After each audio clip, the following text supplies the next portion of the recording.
you are going to use this thread to pick up your bobbin thread.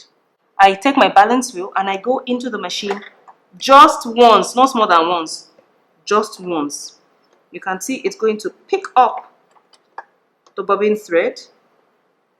As you can see, it picked it up here, and I can pull it right through, and I'm done.